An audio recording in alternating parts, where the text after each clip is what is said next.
Hi, everyone. It's the afternoon of March 20th. I'm Katelyn Ilkani, and I'm back with Raechelle Clemmons from the Tambellini Group Hi, to talk everybody. about, yes, hello, to talk about all of the things that we've seen happen this week in higher ed and what we think the future may look like, some of the developments. So Rae and I have another PowerPoint to share with you, which I'm going to pull up right now. We're getting better and faster at this, right? I hope so. Here we go. So a few things that have happened this week are that we've seen a bigger shift in our national response. As of the afternoon of the 20th, we now have mandatory shelter in place in California, and it looks like New York. New York is about to announce that. At least that's what I saw. Institutions have mostly shifted to online learning. And a huge portion of the US workforce has moved to work from home. So I think the important thing on the online teaching is that this is the first week that some institutions have come back from their regular or extended spring break and are starting to online teach. They already made the decision to do that. And then some we'll see, I think, coming soon in that regard. Online services here, now that we have this major shift, institutions starting to ramp up their online teaching. I think I heard one institution say there are something like 70,000 concurrent Zoom sessions at one point this week. And then the significant portion of the US workforce going to work from home. We've seen our online services really be pushed to the limit. So there are delays in some of the video conferencing platforms. There are telecommunication issues. And of course, it's hard to tell sometimes whether that's the individual or the home environment, whether the internet access just isn't good for the remote worker or student, or if that's on the communication provider side. But we're definitely seeing people starting to experience some tension in that in the capacity of these services. We've also seen some of the online SaaS providers say that they are at capacity or nearing capacity for their services. So I know at least anecdotally of one proctoring tool that is potentially at capacity for what they can provide. They can't extend their services, at least at this point, beyond what they're currently providing. So I think we're starting to test the bounds of some of our cloud-based services and network capacity. Moving back into impacts, so the first video we did on the 13th, we went through what we're seeing as impacts to students, faculty, and staff, and we're going to go through that again with you today. This first one is on impacts to students. And we're really seeing major concern about what are students going to do for their basic needs as they get kicked off of their campuses and asked to move out. How are they going to get food? Where are they going to sleep? How are they going to have internet to finish their coursework? Not everyone has internet at home. So these are some basic needs concerns that have to be addressed. And I think some institutions recognize that and are doing, they're trying to provide alternate options for students, but not every institution has the capacity. If you're a community college, for example, you don't have residence halls for students to stay in. So some of these concerns, persist. And some folks like Hope for College and Sarah Goldrick Robb are doing things about it, but there is more demand and more need than there is capacity to help at this point. This is another slide on impacts to students. Looking to the future, we're seeing institutions starting to think about what's going to happen with graduation.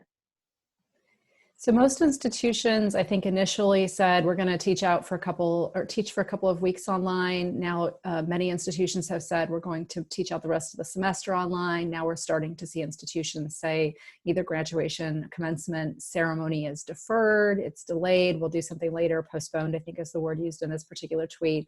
And then some have started to talk about whether they might doing something virtual or in an online world. So I think that is one of those emerging things as institutions get beyond the moment of, okay, we've done this thing, now what's next? And commencement seems to be one of those things that's in the what's next bucket. that brings us to impacts to faculty that we're seeing. And really the biggest impact has continued to be moving classes online. So I know, Rae, you've seen this video that's going around the internet. It's great. If you haven't seen it, go watch it. It really injects a moment of levity into what is a very stressful situation for so many people. Yes. But it's just, I Will Survive, of course, which most of us know, teacher version, faculty version. So I think the fact that communities are able to find at least some moments of both compassion, which I think we all feel for each other, but also levity is a good sign. I think folks are banding together and trying to find those moments where you can. Impacts to staff are really interesting. We've seen a few things happening this week. Some staff are being sent home and some are still required to be on campus. This tweet is talking about the fact that University of North Carolina shut down, but the Vice Chancellor of Research has asked all graduate students to keep working. So very different responses on campuses about which staff have to stay on campus and which go home. I think we have seen an important shift this week. So last week, there was still quite a bit of talk about essential personnel and staff coming to campus as campuses were still sending their students and faculty home. And that personally bothered me. I know that it bothered others as well, that we weren't thinking about the health and safety of our staff like we were with our faculty and students. We've seen a significant shift. Many institutions have either told their employees outright that they need to work from home wherever possible, or that they strongly encourage work from home. And that might be following also the national trend, right? As the nation has sort of said, people more than 10, groups of 10 shouldn't congregate, as states like California and New York have said everybody needs to stay home, shelter in place. But we are still seeing kind of a couple things on the staff side. So we're seeing, some staff being marked as essential and being requested or required to come in. We're seeing some staff for services that really are not needed on campus right now. Mostly support staff start to think about whether their jobs are going to be here. And so there's a lot of fear and concern among staff. And then we see another group of staff heavily impacted. They are still being taxed for everything. So instructional designers, librarians, IT staff, folks who are really supporting this shift to work from home and teach online are just still, I would say, buried in terms of the impact of them. So there's kind of this really different set of circumstances for staff in higher ed, depending on which role you fit into. And to your point about libraries, this tweet here is showing that just between Wednesday and Thursday of this week, we've seen a lot of libraries close. So we went from, on Wednesday, about 40% of these libraries reporting that they were still open, to now closer to 74% saying that they've decided to close, and that was just within one day. And that's the shift that we've seen this week, right? It started out late last week, early this week, where institutions were still saying, come in if you can, or work remotely, maybe if you can. But we've now started seeing institutions take a stronger stance about, no, work from home is your first choice. So I'm really happy to see that. Looking to the future, there's a few things that we're seeing happening. One is a recognition that there may be emergency funds needed for the higher education community.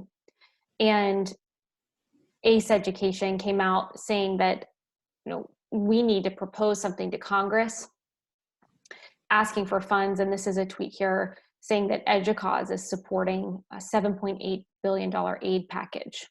And I saw something, I think yesterday, maybe the day before, I retweeted, there was a senator who already has a proposal that's been advanced. So we know there's definitely talk at the national level about emergency response funds for higher education institutions, for students. I think one of the proposals was, about $1,500 worth of relief to students who needed it to support a variety of things, including technology, to access their courses. So it's not definite at this point, of course. These things take time, but there's definitely the acknowledgement that this is hugely impacting higher education and students, and it could have devastating long-term consequences. And so there's some incentive to act.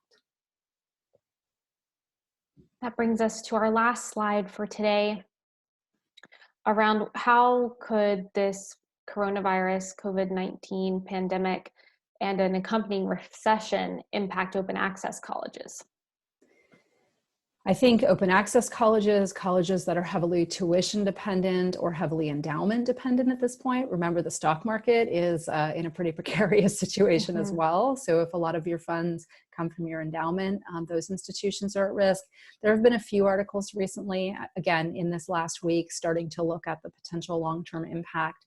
And of course, nobody knows, we don't have the crystal ball. We don't know what that looks like, but we do know that there are a number of institutions who are at risk, who can least afford to be, because these are the institutions who are primarily serving some of our underrepresented students and others in the community who are also maybe more impacted or more at risk because of this virus as well. So this is probably the thing that we're going to be following now for weeks and months and potentially years to come. What impact did coronavirus have on this industry?